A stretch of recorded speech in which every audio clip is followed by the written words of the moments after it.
Boa noite a todas e todos. Estamos aqui mais uma terça-feira reunidos no nosso grupo de estudo de Direito Sistêmico. E hoje é uma noite especial, noite de lua cheia, noite de eclipse. Essa noite promete. E nós estamos aqui fazendo a leitura desse livro maravilhoso da Sophie Hellinger, que se chama A Própria Felicidade, Fundamentos para a Constelação Familiar. Esse grupo de estudo, ele foi uma iniciativa, uma ideia do Hamilton, que convidou o Renato e a Alice para fazerem a coordenação dos trabalhos e também convidou o Renê, o Oswaldo e o Marcos para também participarem como orientadores, como professores orientadores, e hoje nós temos aqui a presença também do nosso querido Marcos no nosso grupo, e eles estão convidados para nessa nova fase nos acompanharem. E hoje vamos estar aqui sob a coordenação do Renê. Renê, desde já receba a nossa gratidão, nosso carinho pela tua entrega. E eu te passo a palavra desejando uma boa noite para todo mundo. Boa noite a todos. Boa noite, Larissa. Muito obrigado pela sua sempre amistosa apresentação. E Oswaldo e Marcos, estamos em contato, acompanhando aí os estudos, também as dúvidas dos colegas e sempre que possível acompanhando também os vídeos no YouTube. E a Alice baixou vários vídeos já no YouTube. Então, boa noite a todos que estão aqui presentes e aqueles que vão assistir posteriormente. Temos hoje a leitura desse livro de Sophie Hellinger na voz de Nádia Cristina. Por favor, Nádia. Boa noite a todos. Obrigada, Renê. Página 50. A relação conjugal como comunidade de destinos. Geralmente, um casal se une porque se ama, mas este não é o único motivo.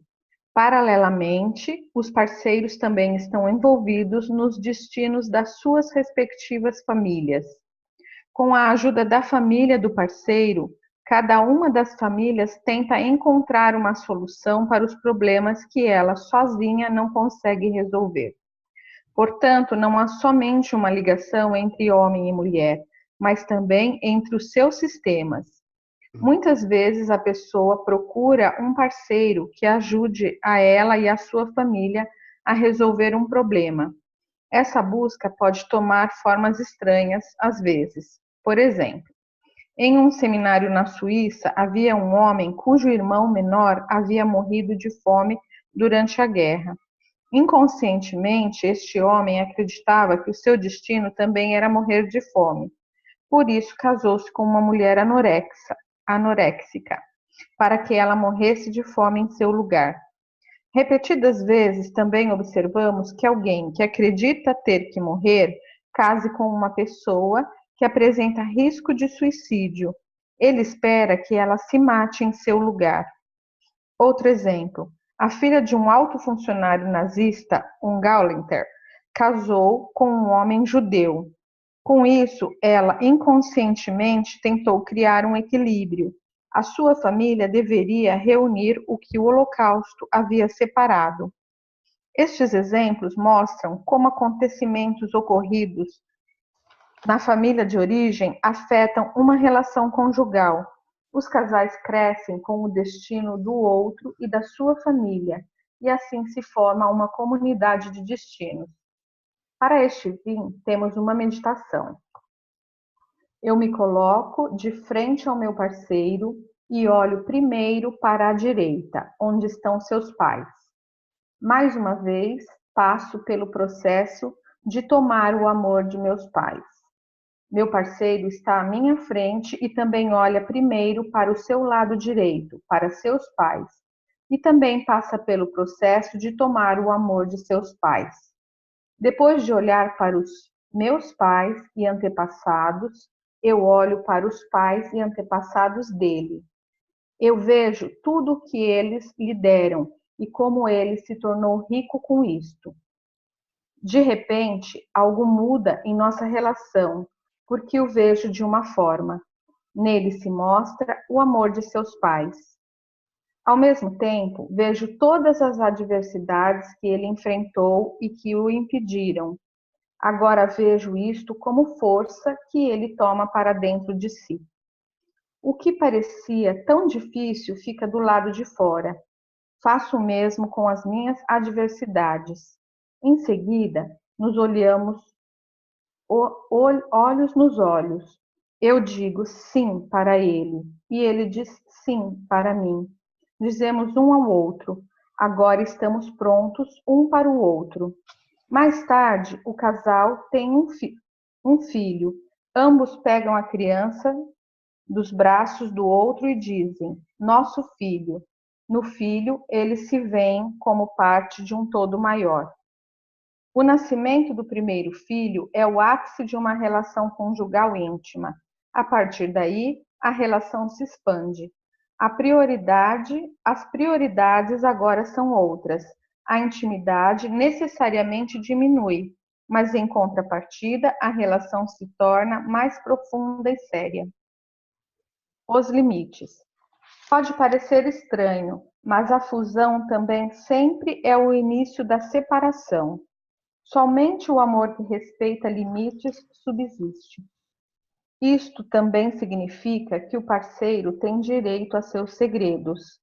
A relação fica comprometida quando, por exemplo, um dos parceiros pergunta: como foram seus relacionamentos anteriores? Isso não lhe diz respeito. O novo parceiro deve apenas reconhecer que houve outros relacionamentos anteriores e estes devem ser respeitados. Uma relação íntima obedece a um importante preceito. Ela permanece entre o casal. Sobre isso não se fala com ninguém de fora. Caso contrário, isto é vivenciado como uma traição. Em uma relação conjugal, também não se deve confessar ao outro o que fizemos de errado, a fim de aliviar nossa consciência. É melhor que o outro não saiba. Devemos corrigir a questão sozinhos. Com a confissão, impomos nossa carga ao outro. A pessoa que confessa se sente mais leve, mas para o outro fica mais pesado. É uma falta de respeito. A separação. Muitos relacionamentos acabam sem que haja um culpado. Muitas vezes, uma relação de casal chega ao fim porque existem emaranhamentos nas famílias de origem. Nesse caso, é preciso reconhecer o fim desse relacionamento. Quem não o faz, se vinga do outro e o impede tanto a sua evolução quanto a do outro. Ele fica preso. Mesmo que um dos parceiros não reconheça o fim do relacionamento, o outro vai embora. E está certo que seja assim. Mesmo quando o fim do relacionamento já é certo, muitas vezes um dos parceiros ainda acredita ter que pagar pela separação com um sofrimento extenso. Até certo ponto, isto é correto, porque não devemos nos separar logo, sem mais nem menos. Somente quando todos tiverem sofrido por tempo suficiente, eles terão forças para se separar. Por esse motivo, não devemos aconselhar ninguém a colocar um fim rapidamente em um relacionamento. Primeiro, é preciso percorrer o caminho do sofrimento até a separação. O amor é assim. Às vezes, quando encontro um casal que quer ou precisa se separar, eu conto essa história que Bert escreveu. Um homem e uma mulher percorreram alegremente o seu caminho. A mochila está cheia de coisas boas e eles passam por jardins floridos e árvores carregadas de frutas maduras. O sol brilha e eles estão felizes. De repente, chegam a um pequeno aclive no caminho. Caminhar fica mais difícil e os suprimentos que levavam acabam. Na metade do caminho, um deles se senta esgotado. O outro continua mais um pouco, mas seus suprimentos também chegam ao fim. Ele se senta. Ambos olham para o vale, onde tudo era tão bonito, e começam a chorar. Uma separação só é possível com o luto e a dor do casal pelo fato de o relacionamento não ter dado certo. Não há mais acusações, só dor. Antes de finalizar a separação, eles ainda podem se encontrar mais uma vez, olhar-se nos olhos e dizer um ao outro: eu amei muito você e você me deu muito. Eu guardo tudo com amor e respeito. Eu também lhe dei muito, e você pode guardar e respeitar e se lembrar de tudo com amor. Assumo minha parte da responsabilidade pelo que deu errado entre nós, e lhe deixo a sua parte. E agora eu deixo você em paz. Este é um modelo de uma separação amorosa. Segue aqui uma constelação que exemplifica a dor da separação. Bert, Sophie Hellinger. O que está acontecendo? Martin, nós nos conhecemos há 8 anos e eu já saí de casa 4 vezes. Sempre que surge um problema, eu tenho que ir embora. Bert, Sophie Hellinger, para Petra. E com você, Petra? Estas idas desencadeiam em mim um medo enorme. Eu o amo e gostaria de viver com ele. Bert, Sophie Hellinger para Martin. Você a ama? Martin, sim. Bert, Sophie Hellinger. Vocês têm filhos? Martin, não. Bert e Sophie Hellinger escolhem representantes para o homem e a mulher e os configura um diante do outro. O homem e a mulher se olham por muito tempo, sem se mexerem. O homem olha para o chão, volta a olhar rapidamente para sua mulher e cobre o rosto com as mãos, enquanto olha para o chão. Ele deixa cair as mãos e volta a olhar para a mulher. A mulher fica inquieta. O homem volta a olhar para o chão. O homem dá um pequeno passo para trás e olha para o lado. Eles voltam a olhar um para o outro. O homem movimenta o ombro para a direita e para a esquerda, como se fizesse menção de virar de costas. Os dois ainda se olham. A mulher pega firmemente nos braços superiores e se curva, como se sentisse dor. Ela dá um passo para trás e olha para o lado. O homem faz uma tentativa de ir em direção a ela, mas fecha as mãos em frente ao rosto e olha para o chão. Depois de um tempo, deixa cair os braços. O processo todo durou 7 minutos. Agora Bert e Sophie Hellinger viram a mulher e depois o homem. Bert e Sophie Hellinger, depois de um tempo para a mulher. Como você está? Mulher, melhor do que antes. Bert e Sophie Hellinger a conduzem alguns passos à frente. A mulher ainda se contorce. Bert e Sophie Hellinger, depois de um tempo para o grupo. Vemos quanto sofrimento é necessário para uma separação. Bert e Sophie Hellinger para o homem. E você? Homem, também estou melhor, um pouco mais calmo. Bert e Sophie Hellinger, depois de um tempo para o grupo. Apesar do amor, aqui só existe a separação. Quando a dor é suficientemente grande, é isso que acontece. Eles configuram outra mulher diante do homem. E eles configuram outro homem diante da mulher. Bert e Sophie Hellinger, depois de um tempo para o grupo. Ainda existe um futuro. Como você está? Para a mulher.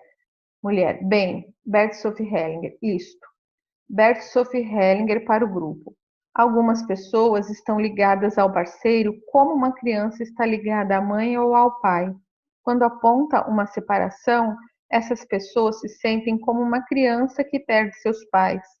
Essa dor tem algo de real, porque o passado age no presente, mas a separação é uma catástrofe somente para uma criança, para adultos não, porque ambos os parceiros têm um novo futuro pela frente. A liberdade. O que significa liberdade em uma relação conjugal? Muitas vezes não quer dizer nada além de eu estou vazio, porque tudo que está preenchido está unido. Quando um homem e uma mulher se amam e seu amor é plenamente consumado, eles perdem sua liberdade. A partir desse momento, estão ligados um ao outro. Eles não podem mais se separar sem sofrimento, sem culpa ou perda. Estas são as forças da vida. Elas se apoderam de nós. Quem acha que pode dirigi-las de acordo com sua vontade é jogado contra a margem pelo fluxo da vida e lá encalha. Portanto, se alguém diz, eu mesmo me realizo, o que acontece com minha família não me diz respeito, o que ainda lhe resta da vida. Ele segue um desejo, mas o que este desejo lhe traz ao fim das contas? Bert descreveu isso em um conto. Um homem muito rico, que tinha muitos sonhos e dispunha dos meios para realizá-los, certo dia morreu. Chegando ao céu, bateu à porta e pediu para entrar. São Pedro abriu e perguntou o que ele queria. Como de hábito, o homem rico se gabou dizendo: Eu gostaria de um quarto de primeira classe com uma linda vista para a terra e que me sirvam todos os dias meu prato predileto e ainda me tragam o jornal mais recente. São Pedro ficou triste. Ele reconheceu nele uma pessoa que havia se autorrealizado. Cedeu então ao pedido do homem. Ele o conduziu até o quarto de primeira classe com uma linda vista para a terra. Serviu-lhe seu prato predileto e lhe trouxe o jornal mais recente. Antes de se retirar, voltou-se mais uma vez e disse: Em 1000 anos eu volto, e fechou a porta do quarto. Decorridos 1000 anos, ele voltou e espiou pela vigia da porta. Quando o homem rico o viu, gritou: Finalmente você chegou. Este céu é terrível. São Pedro meneou a cabeça. Você está enganado, disse ele. Isto aqui é o inferno. Isto foi sobre a liberdade. Há mais uma coisa. Muitas vezes, quando alguém se separa levianamente, mais tarde um filho se pune por isso, podendo até mesmo se matar, como penitência pela separação leviana. Com isso não se brinca. Acho que a gente pode dar uma paradinha, Nádia. Uhum. Até para você recuperar seu fôlego. E questionar aí às pessoas que estão assistindo se há alguma dúvida, alguma colocação sobre esse texto lido pela Nádia. Renê, a Alice deixou um comentário aqui no chat. Ela falou assim: no caso da união sexual, também há uma dor na separação, no sentido de trazer um vínculo profundo.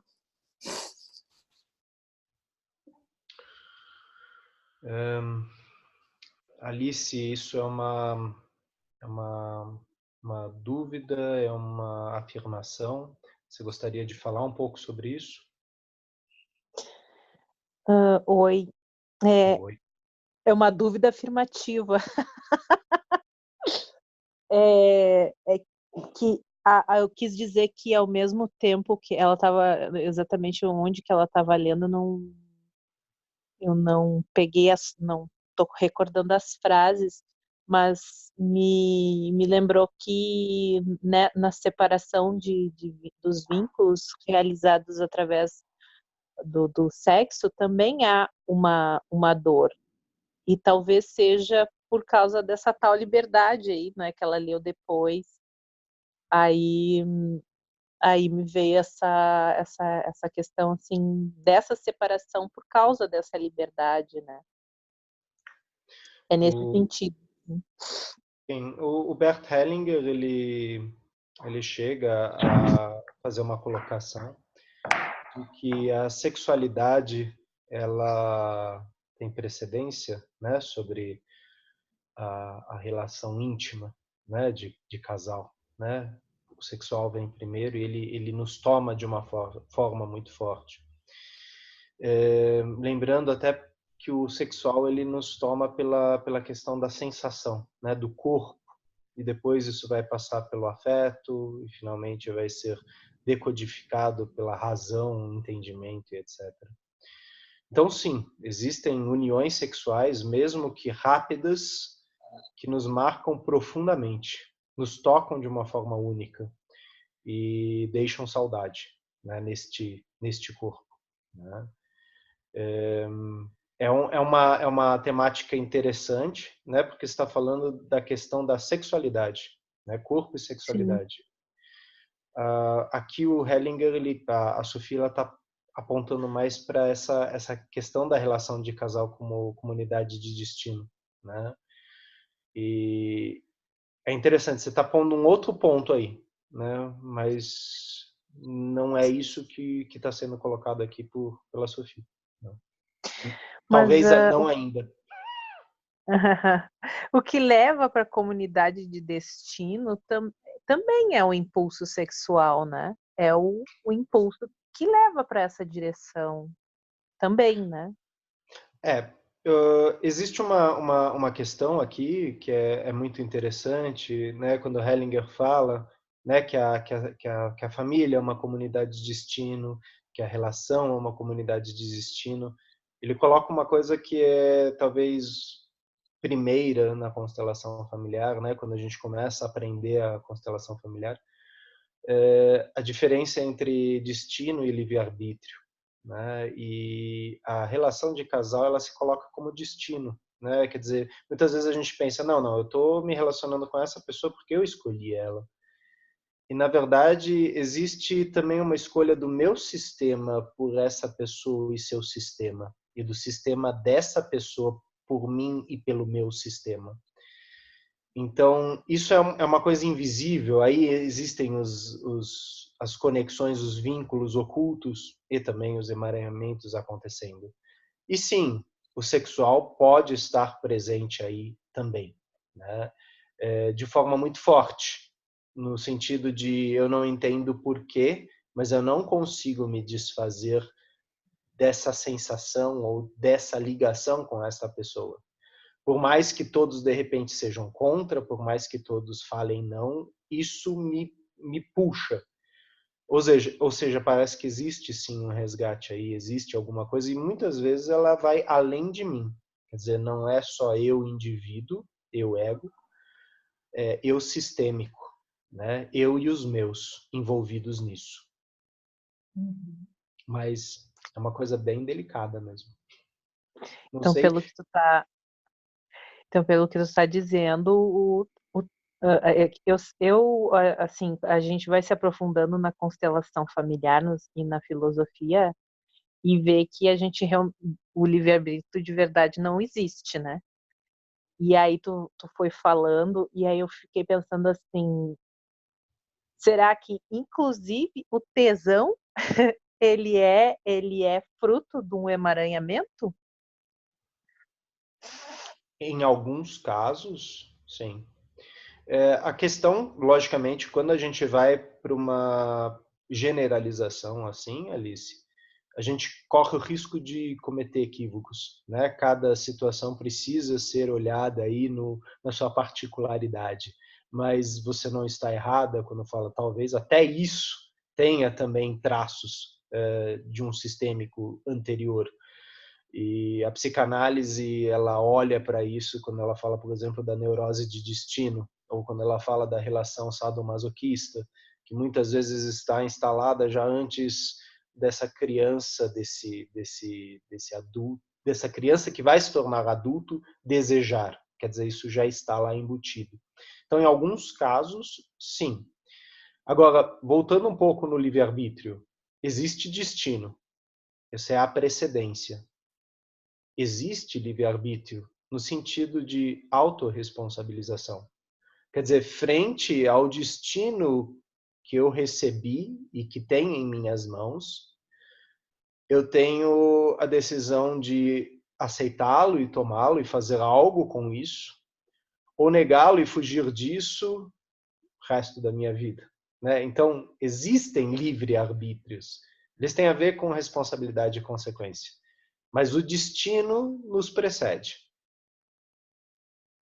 Não sei se isso ficou claro ou ficou mais confuso. Não, ficou claro, sim. Mas falando assim, também, na verdade, o livre-arbítrio ele fica limitado a aceitar o destino ou não também. Sim. É interessante isso. Ainda assim é limitado, né? Sim. Ou você aceita ou não. Mas Sim. também é simples. É simples. É aquele ponto, né, que o Hellinger fala num dos primeiros livros dele, né, reconheça tal como se mostra, né, e na hora que eu consigo reconhecer, eu talvez consiga aceitar. Isso traz, ao mesmo tempo, uma leveza, traz também uma responsabilidade, né? Porque a partir de agora eu não tenho mais a ignorância, eu tenho um saber em cima disso e eu preciso fazer algo em cima deste meu saber. É minha responsabilidade. Eu não posso mais me esquivar da consequência dizendo, mas eu não sabia. A partir de agora eu sei. E cabe a mim assumir isso ou fingir que eu não sei, mas no fundo eu sei. Né? Então, sim, a partir do momento que eu olho para o destino ou para o destino de meu parceiro e daqueles que pertencem ao meu parceiro e digo sim, eu assumo o que vem de lá e também o que está em mim que vai para lá. Isso é responsabilidade e consequência. Né? E é uma forma talvez consciente de lidar com essa relação e também com a separação dessa relação, se ela for acontecer. Né? Mas essa é uma postura adulta. Né? E a gente sabe o quanto o infantil muitas vezes está no meio dessa relação. Né?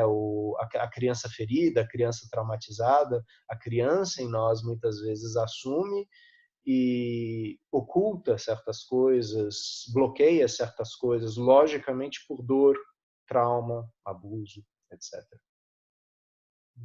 Sim, obrigada. Imagina, obrigado você pela sua colocação. É interessante, eu vou dar uma pesquisada onde o Hellinger fala sobre essa frase e depois eu mando aí para a Larissa. Qual frase? Sobre a questão da sexualidade e do amor, né? Onde o Hellinger fala que a sexualidade ela às vezes precede o amor. É no Para que o Amor Dê Certo, ele tá pela página 100 e poucos. Boa, valeu, Alice. Já trouxe tudo pronto, perfeito. Então, para os colegas que quiserem aprofundar, a Alice já falou onde dá para aprofundar essa temática. Uhum. É aquele livro da capinha roxa, né? Da capinha lilás. Isso, mas também no Amor do Espírito também traz frases que é a mesma coisa, mas ao mesmo tempo é mais aprofundado. Que no Amor do Espírito eu não lembro agora qual é a página, mas também tem. Esse livrinho da capinha lilás, olha. Você falou que página, Alice? Desculpa, mais ou menos 100 e? Pelas 100 e poucos, eu não sei agora. Tá. Bom, em todo caso, para quem quiser aprofundar, é esse livrinho aqui. Uhum. Né? E esse realmente é o livro onde o Hellinger fala sobre os relacionamentos de casais, aprofundando também essa questão da sexualidade que a Alice está levantando aí para a gente. E ele não fala sexualidade, ele fala consumação do amor. Ele é um amor, né? Sim. É que eu lembro dessa frase no alemão, né? E aí vem o sexual, né? O sexual como ato. Né? Ele fala em alemão e sexual. Mas eu também acho um amor o sexual. Sim. Sim, e faz parte, uma parte muito importante. Né? É um termômetro, né? Fundamental, inclusive na terapia de casal. Né? Quando a gente trabalha casais, a gente trabalha também essa questão da sexualidade, da intimidade, do cuidado do corpo, né? Como cada um lida com isso um com o outro. Obrigado pela colocação, Alice. Obrigada a você. Renê, a Marina está com a mão levantada. Ok, Temos vamos lá, Marina. comentários no chat. Boa noite. Renê, eu queria que você comentasse um pouquinho sobre os casais que não têm filhos. Porque aqui na página 51, a Sophie fala que é o ápice da relação conjugal íntima. Só que existem alguns casais que não têm filhos, né? Ou porque não querem, ou por questões biológicas, enfim. E eu tenho uma outra questão também sobre a liberdade. Eu queria saber assim, em que sentido essa liberdade? Da pessoa, ela mesma se completa, ela não dá espaço para outras pessoas? Eu queria que você comentasse um pouquinho sobre isso. Tá. Em relação à primeira questão, o filho é aquele que leva adiante a herança, né? Então, na hora que um homem e uma mulher consumam um ato, e esse ato se torna uma criança, né? Se forma uma família aí. E aí eles deixam de ser apenas homem e mulher e também se tornam pai e mãe, né?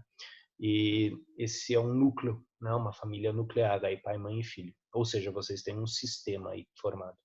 E essa criança é exatamente o resultado de pai e mãe, sangue do pai e sangue da mãe misturados.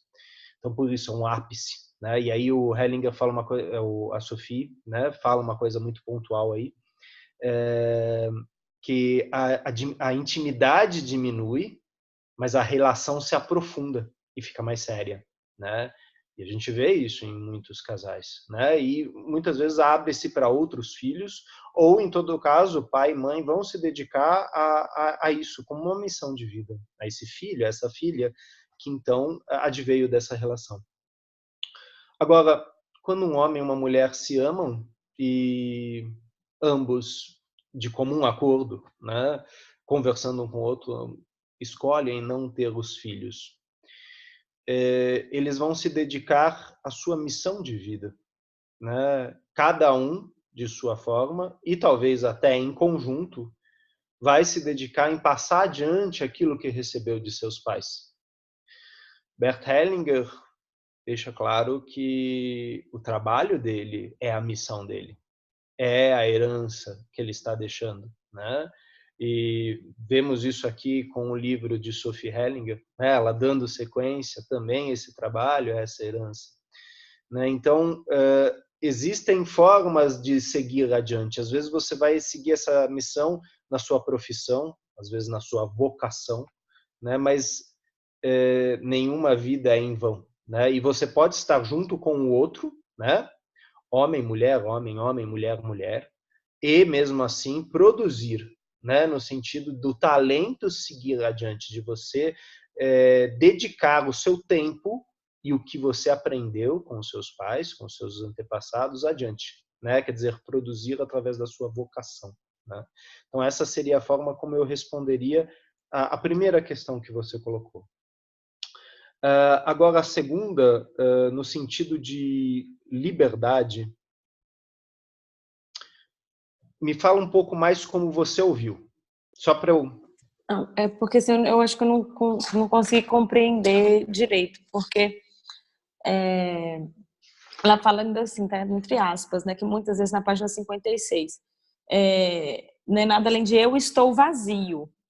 Mas, assim, quando o texto foi se desenvolvendo, para mim pareceu o contrário, que assim, eu estou cheio de mim, cheio não preciso de nada que me complete ou que venha somar para mim, e eu me basto em mim mesmo.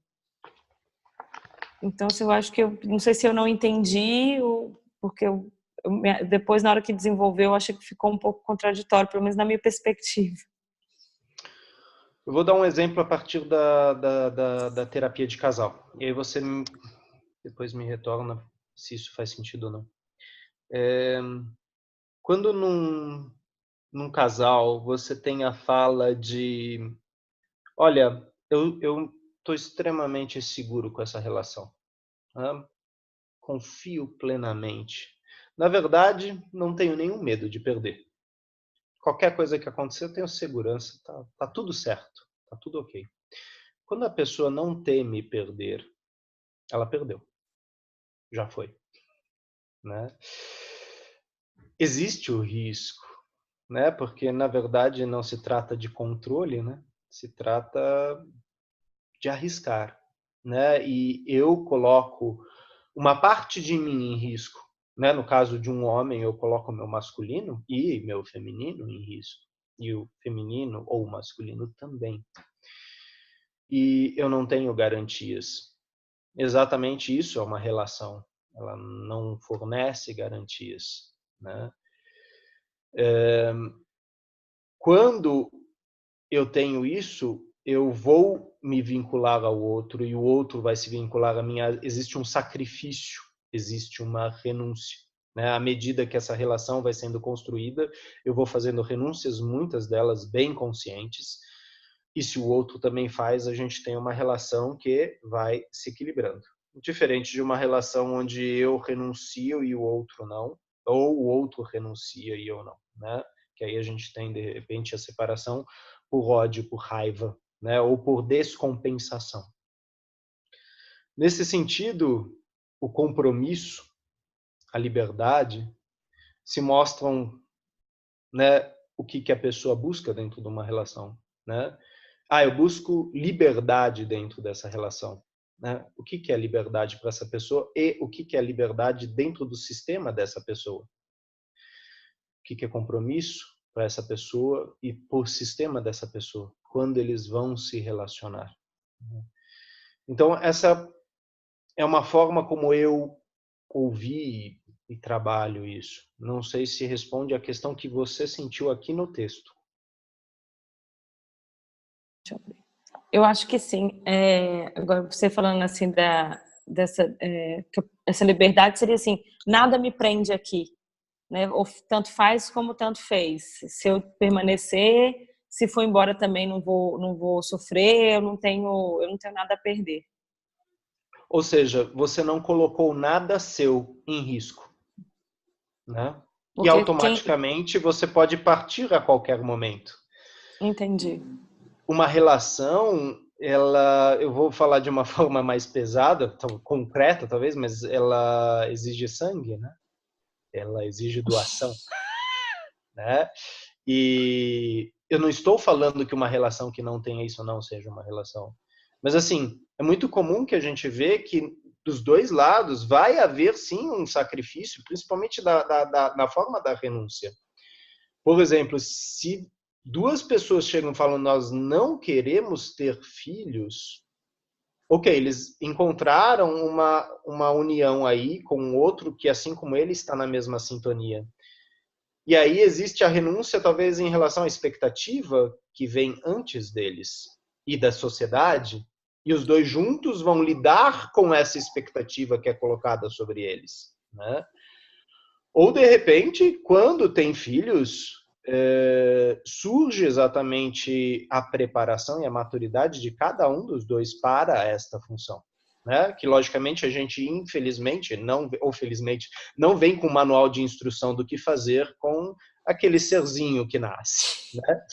Existe instinto, existem certas coisas, certos know-hows, mas é o novo, e ele vai impor ao casal, sim, renúncias, sacrifícios, dedicação, ele vai aprofundar a relação, como a Sophie aponta, e torná-la séria.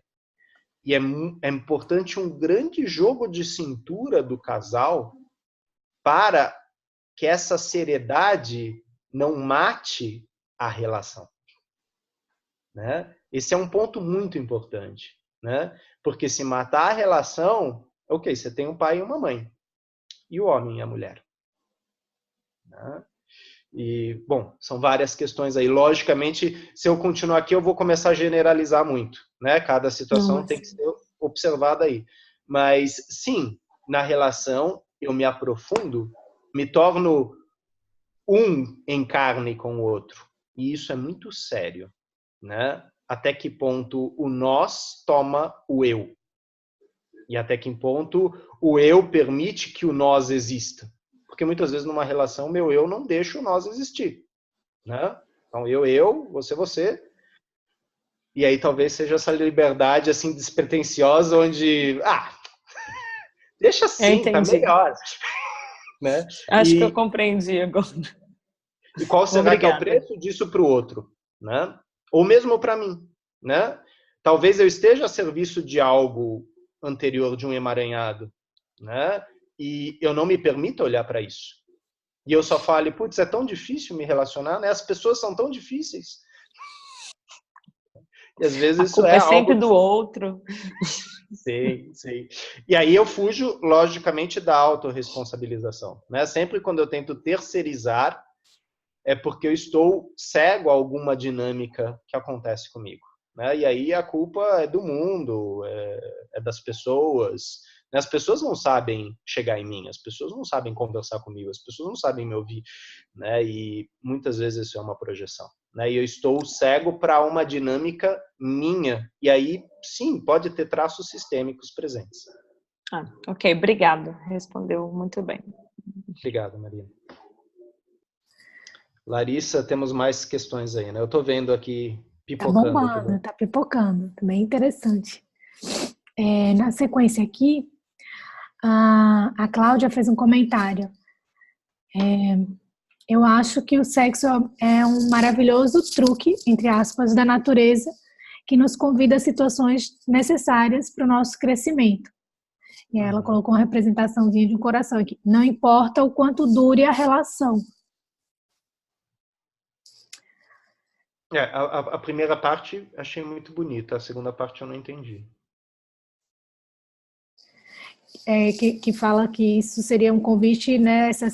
Convida a situações necessárias para o nosso crescimento, não importa o quanto dure a relação. Sim, ok, sim. E a Cristiane, ela deixou um comentário. Renê, quando a separação leva um dos cônjuges a matar o outro por não aceitar o término, como se explica pelo olhar da constelação? A gente tem isso às vezes no próprio feminicídio, né? Essa é uma temática que se levanta, né? Violência doméstica, né? Ou quando a relação ela está sob um risco de vida ou morte, né?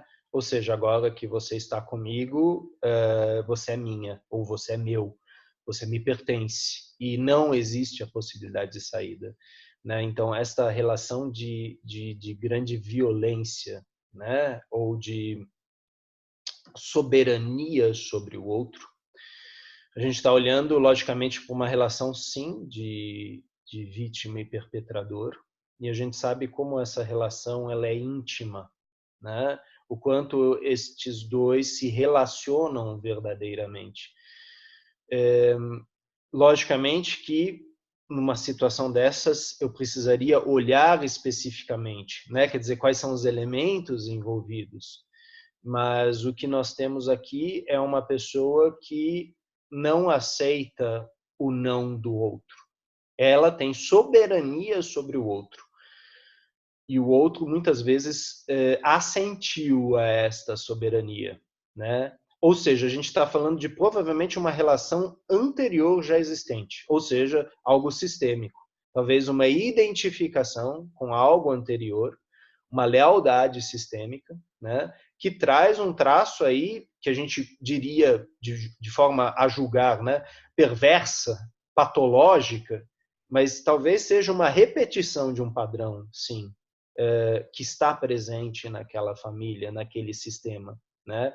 E ele busca uma expiação desta forma trágica, né? Um amor que leva à morte, né? Um amor muito severo, né? Isso precisa ser olhado em cada situação específica, né? Muitas vezes quando a gente fala, por exemplo, eu vou abrir aqui uma janelinha para a questão do abuso sexual, né? Muitas vezes na constelação, quando uma mulher traz a questão do abuso sexual e traz que ela não teve apoio, né, de ninguém. E quando se coloca isso na constelação, aparece que esse abuso não aconteceu pela primeira vez com ela.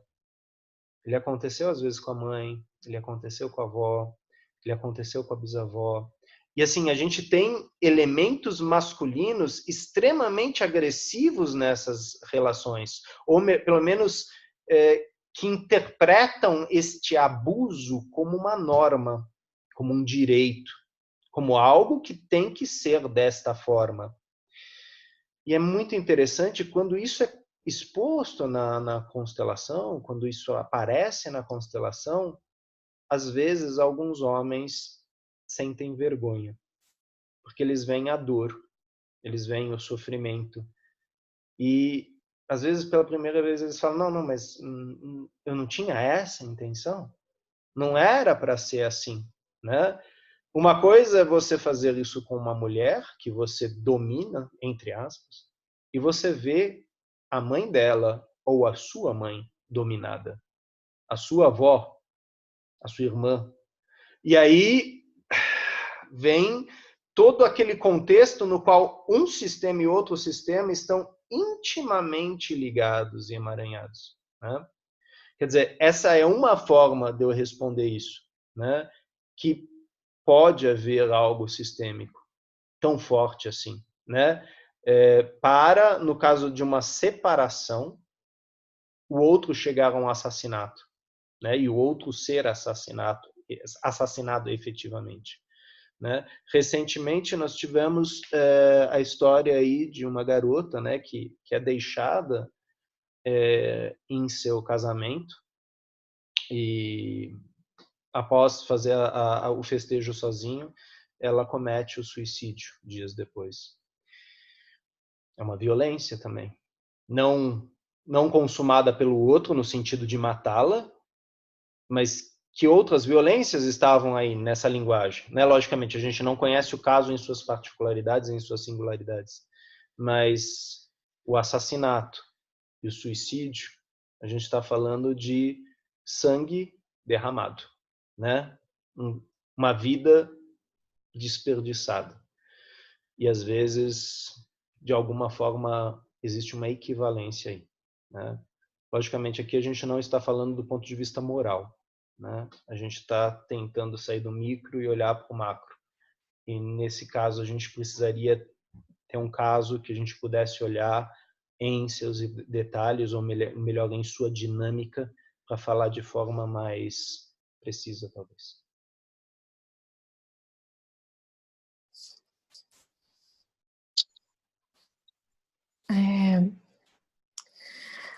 A Marisa, ela falou assim, um parceiro está a serviço da nossa história e também dos nossos emaranhamentos. Comentário aqui. Verdade. Exatamente isso que é a comunidade de destino. Quer dizer, não é por acaso, né? E agora me vem uma coisa muito forte que a Alice comentou aí, né? Muitas vezes nos romances, principalmente nas histórias românticas italianas, se fala do amor à primeira vista, né? Da flechada, né? Eu fui tomado, eu fui arrebatado por esta pessoa. Tem algo sistêmico aí, né? Tem algo que me puxa.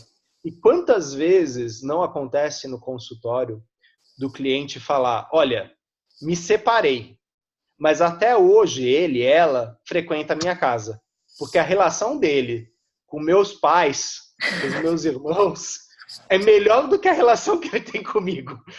Então, sim, existe algo aí, né? Existe algo do sistema muito forte. Eu estou a serviço, o outro está a serviço, né? Então, por isso que muitas vezes o Hellinger fala, né? Ocupe o seu lugar dentro do sistema, e muitas vezes o seu lugar no sistema é pequeno.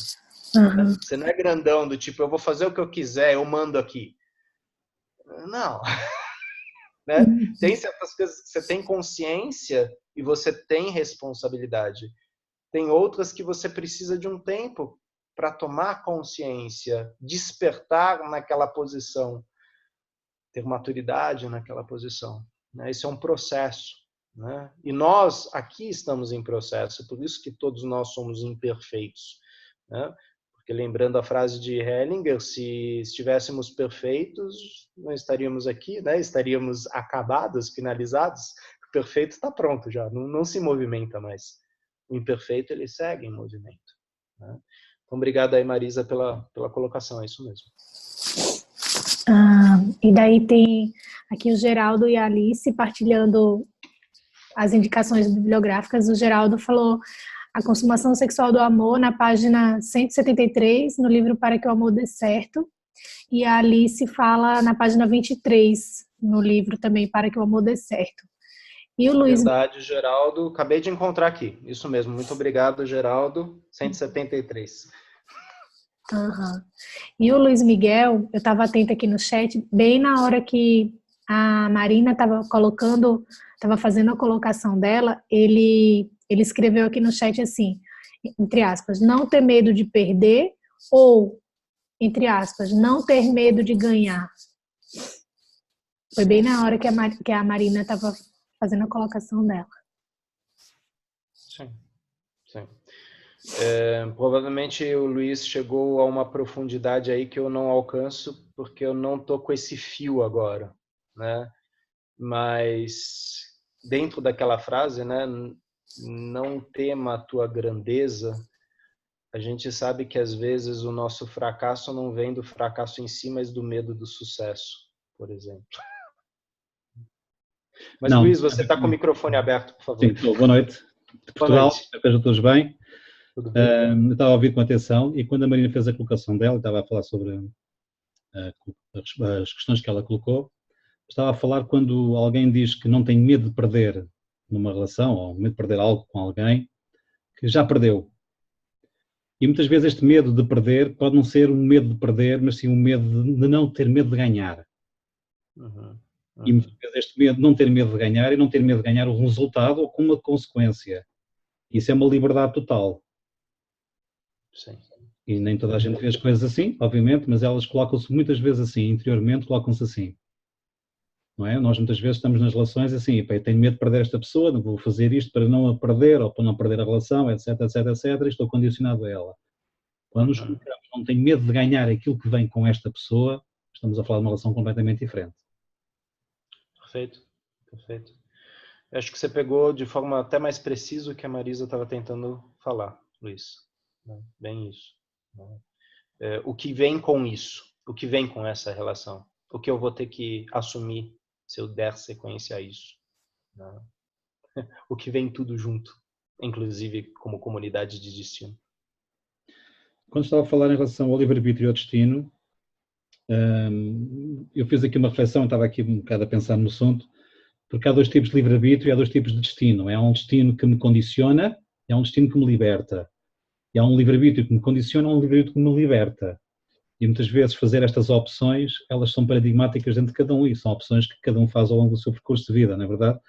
Portanto, fica um bocado difícil de falar um bocado aqui sobre destino e livre-arbítrio quando estamos perante uma dualidade que nós não controlamos nunca, em qualquer uma das circunstâncias. Portanto, falar de uma ou falar da outra fica um bocado difícil, a não ser que o tema seja muito claro e se torne muito claro o que é que está vinculado e o que é que está a libertar. Sim, sim. Essa é uma temática, ela é mais interessante quando ela é vivencial, né? E muitas das afirmações de Sophie Hellinger são a partir dos seminários, quer dizer, acabou de acontecer uma constelação lá, um exercício, eles trazem, e aí isso tem uma profundidade outra, né? Eu acho perfeito sua colocação, né? Quer dizer, são muitas variantes aqui. Sim, e há uma coisa que falou, penso que vem no livro, que é quando ela fala, quando dos dois nasce um, isso acrescenta intimidade ao casal. Provavelmente porque é uma experiência que ela não tem, pelo menos não tem coberto, não tem de certeza. Não sei se é nesse momento que ela está a referir, se está a referir à relação dela com o Berto, se é uma questão de olhar e ver em termos sistémicos a relação. Porque muitas vezes os filhos vêm dispersar a intimidade do casal, vêm tirar o foco da relação e vêm criar problemas para a relação de intimidade. E muitas vezes a gente sabe, muitas vezes o rapaz vem substituir o pai e a menina vem substituir a mãe. E portanto, a mulher, o marido neste caso.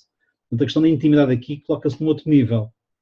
Não é um nível de entre eles os dois, mas sim um nível de um propósito em conjunto. Que aqui é uma coisa é salvaguardar a vida, não é? Porque todo o ser humano existe para ser imortal. Como não consegue ser imortal, reproduz-se. Isto é uma questão da natureza, é biológica, é orgânica, a gente não controla isto, a função é assim. E quando o casal decide não vou ter filhos, é isso, e você falou muito bem, ele vai se dedicar a uma causa, uma missão, que transcendem muito, muitas vezes, a própria criação ou ter propriamente filhos, não é? Ou vão ser tios abnegados e muito presentes na família, ou vão adotar animais, ou vão se dedicar a causas sociais, e portanto eles têm sempre que encontrar algo que os torne imortais de alguma maneira. Porque esta necessidade de ser imortal é uma coisa, é uma força dentro de nós que não controlamos. E portanto nos puxa para algo sempre maior. Agora, a relação de casal termina quando nasce a criança. Essa relação de intimidade desaparece.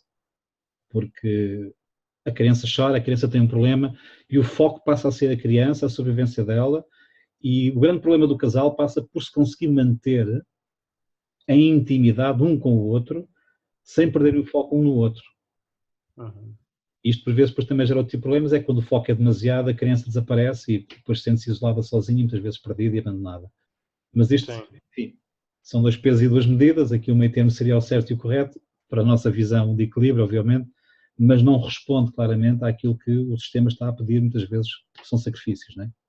Sim, sacrifícios. O amor exige muitas vezes esse sacrifício, não é? Sim. Por exemplo, a mulher do abuso tem esse grande problema, não é? Ela é abusada porquê? Porque é que escolhe o marido que a abusa? Ele era tão queridinho, não fazia mal a uma mosca, de repente casa comigo e começa-me a bater porquê? A mensagem está nela, muitas vezes não está nele. E este é o grande problema. A gente olha as coisas de fora e vê isto é agressor, isto é predador, e muitas vezes o que está é a mensagem dentro, o que é que me leva e faz ressoar com o outro. Não é? Porque eu também sou aquilo que eu atraio, ou seja, estou naquilo que eu atraio. Eu só estou naquilo que eu atraio, obviamente se eu vou atrair alguém que me vai fazer mal, o que é que eu estou a precisar de despertar dentro de mim que me leva a sentir essa necessidade? Que processo é esse, né? Que resgate é esse? Pronto, um bocado isso. Obrigado, Luiz. Nada. Obrigado. Muito obrigado. E o Marcos Castro, ele está aqui e ele deixou no chat a seguinte mensagem. No livro O Amor do Espírito, Bert tem uma fala bem instigante sobre a relação sexual. Diz ele, abre aspas, a consumação sexual é a manifestação da superioridade da carne sobre o espírito, sua veracidade e profundidade. Às vezes, somos tentados a depreciar a carne em favor do espírito, como se o que acontece através da força do instinto e da necessidade, do desejo e do amor, valesse menos do que o que nos ordenam a razão e a vontade moral. No entanto, o instinto demonstra sua sabedoria e sua força justamente onde a razão e a moral esbarram nos próprios limites e falham. Página 145. Muito obrigado, Marcos. Era a passagem realmente que nós precisávamos, né? E aí a gente fala também novamente de outro ponto, né? Instinto, sentimento, razão, né? Essas várias correntes aí. E o Bert fazendo uma colocação bem clara sobre a consumação sexual, né? E a espiritualidade. Muito obrigado, né? Isso para todos aí, né? Então, no Amor do Espírito, né? Livro de Bert Hellinger. Obrigado, Larissa. A Cláudia falou que tinha uma consideração e a Valéria deixou um comentário também. Ok. Então vamos para a Cláudia primeiro. Claudinha, você consegue abrir seu microfone? Oi, gente. Vocês estão me ouvindo? Sim. Oi, vamos lá. Vou tentar ser breve. Mas eu fiquei muito tocada com essa descrição que o René deu, né, de como, às vezes, quando a gente abre uma constelação relacionada a alguma violência, alguma agressão, né, relacionada a homens e mulheres, e se nota uma dinâmica em que violações são tomadas como norma. Uma vez eu ouvi, né, que não existe patriarcado, porque a gente se ilude com tudo que a mulher conquistou, e quando a gente vê essas violações que são tomadas às vezes como norma, e às vezes norma legal, né, até poucas décadas, por exemplo, o ato sexual era a mera obrigação do contrato, digamos assim, do casamento. Enfim, e quando a gente percebe isso, o que eu tenho pensado é que sim, o patriarcado existe, e ele existe de um modo sistêmico também. E ele captura não só as mulheres, ele captura os homens. Estamos todos molhados nesse mar, né? Não dá para só a mulher apontar o dedo para o homem, dizendo que a culpa é dele ou vice-versa. Não, está todo mundo nessa.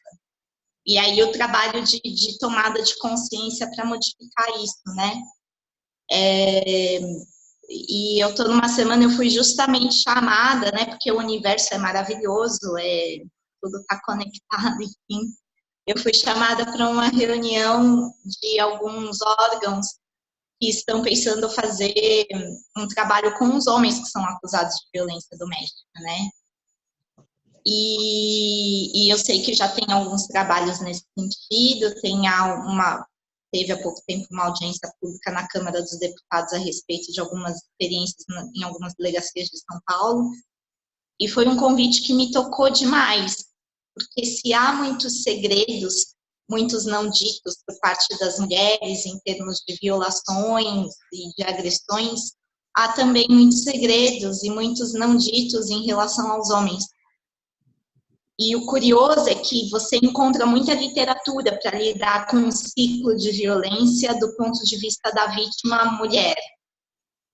Mas tem pouca coisa escrita sobre como lidar com isso relacionada quando a gente vai olhar para os homens, para os seus segredos, para os seus padrões, até porque eles não são educados a falar sobre, né? Não são educados a falar, a se aprofundar nos sentimentos, a verbalizar isso, a trocar isso, né? Então, agradeço super, aprendi muito hoje e veio ao encontro a todo esse movimento do qual eu estou sendo capturada aqui também, né? No meu serviço, na cidade onde eu moro. E o que me despertou nesse sentido foi uma profunda curiosidade de ouvir os homens. Eu falo, nossa, que bom que vai ser ouvir esses homens, né? Enfim, é uma partilha. Obrigada, gente. Sim. É o que estávamos falando agora há pouco, né? O Luiz também apontou. É um processo, né? É um processo, e no meio desse processo temos muitos pontos inconscientes, muitas forças maiores que nos tomam a serviço. E no meio desse processo, às vezes, a gente tem alguns pontos onde a gente pode reconhecer, diferenciar, tomar consciência de algo, né? Quando Bert escreve Paz e Conflito e aponta para essa questão não apenas da vítima, mas da forte ligação da vítima com seu perpetrador, e dá um lugar para esse perpetrador, e fala da importância desse lugar do perpetrador, quer dizer, a vítima quer que o perpetrador esteja lá, presente, e reconheça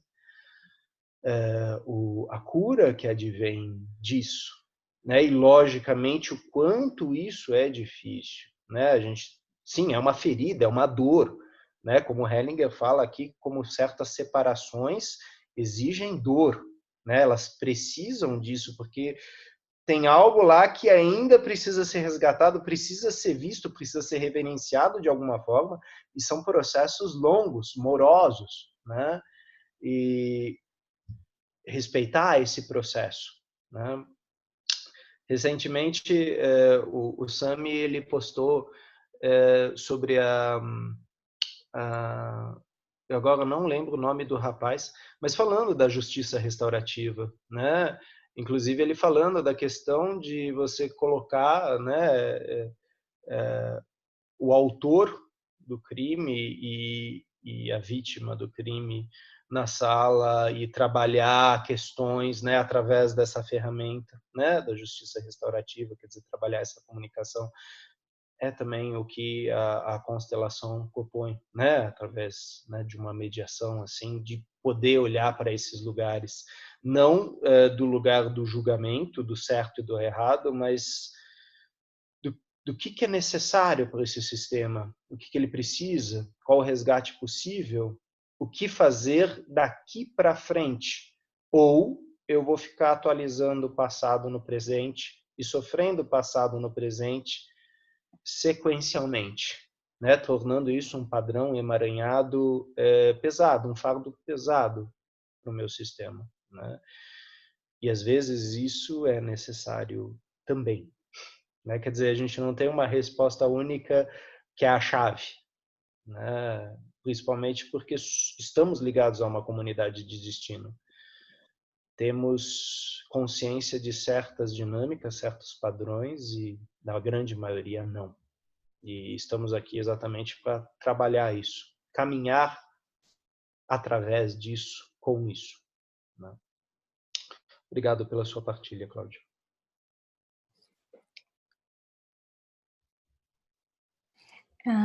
Renê, não sei se dá tempo de ler o comentário da Valéria. O que você acha? Sim, por favor. Eu acho que ele vem bem... Você estava falando sobre isso, olha que interessante. Ela pergunta assim: quando um amor à primeira vista não vai adiante, porém a vida ou o destino não separa esse casal, a vida sempre os junta novamente. Os sistemas estão emaranhados? Como se resolve isso? Não é com uma resposta. É um processo, né? E o Hellinger fala disso logo no começo, né? Na parte da separação, né? É até interessante, né? Na página 52, quando ele fala a separação, ele toca nesse ponto, né? Exatamente por haver um emaranhado, por nós sermos uma comunidade de destino, muitas vezes essa relação ela não pode ser interrompida e simplesmente largada. Ela exige certas condições, certos rituais, e muitas vezes se volta diversas vezes. E às vezes se volta e isso tem consequência, tem filhos, 1, 2, 3, 4, 5, 6 filhos, e se fala, meu Deus, mas né, que mal está se fazendo, e às vezes não está se fazendo mal. É um resgate que está sendo feito, né? É que a gente tem que tomar muito cuidado com o olhar do fenômeno, do olhar moralista, ou então do olhar de julgamento, né? No sentido de tipo, eu tô preso nisso aqui, eu sou amaldiçoada nisso aqui, eu sou amaldiçoado nisso aqui. Existe algum ponto aí, se eu repito um padrão, eu preciso comigo tentar decodificar isso. Comigo, com o meu sistema, existe uma mensagem aí. Logicamente, essa mensagem ela não é simples, né? Assim como a doença, né? Quando Hellinger fala que toda doença ela aponta na direção de uma cura, isso não é simples, né? A gente está falando de um processo. A cura é um processo. E ela precisa de condições, ela precisa de consciência, reconhecimento, diferenciações, né? Então, nessa sua pergunta, sim, os sistemas estão emaranhados e isso se resolve com vida, né? Esse casal vai pagar em vida esta resolução, este processo, né? E provavelmente eles não estão resolvendo uma coisa egóica para eles, estão resolvendo algo para nossos, né? Para os nossos que estão presentes aqui, né? Eu sempre acho muito interessante quando o Joel Vessa inicia um seminário pela Hellinger Schule, ele sempre fala: bem-vindos vocês e todos os seus. E é bem isso, né? Quando a gente está fazendo um trabalho terapêutico e tal, a gente está trabalhando a gente está trabalhando toda a renca que vem junto com a gente, né? Às vezes acobertados, ocultos, secretos, mas que estão também lá, se beneficiando desse processo, né? Que fazemos em todos nós, né? Então, não sei se ajudou, Valéria, mas seria mais ou menos assim. Eu acredito que a releitura desse capítulo, a separação, vai bem de encontro à sua pergunta. Ela te agradeceu, Renê. Ok.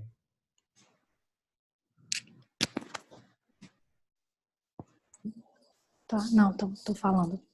Pensei que estava com o microfone fechado. Estou te ouvindo. Ela te agradeceu. Tá, obrigado. Bom, eu acredito que, então, paramos por aqui, né, Larissa? Acredito que sim. Então, Marcos, que está presente, agradeço muito, Marcos, pela sua colaboração aqui no grupo, né? Você já sabe como você vai dar sequência no grupo na semana que vem, né? Você vai continuar a partir aí da renúncia, né? E agradeço muito as colocações, Alice, Marisa, Luiz, Cláudia, Larissa, né? Muito obrigado a todos. Nádia, muito obrigado pela sua leitura, né? E damos sequência na próxima terça-feira com o Marcos. Renê, nós te agradecemos a Nádia, todo mundo que está aqui sustentando esse campo maravilhoso. Marcos, querido, muito grata também, ele deixou um recado aqui, estou aqui com vocês, queridos, todo mundo te agradecendo, Renê. Receba a nossa gratidão, nosso carinho, e um beijo para todo mundo, até a próxima terça. Tchauzinho, gente, boa noite.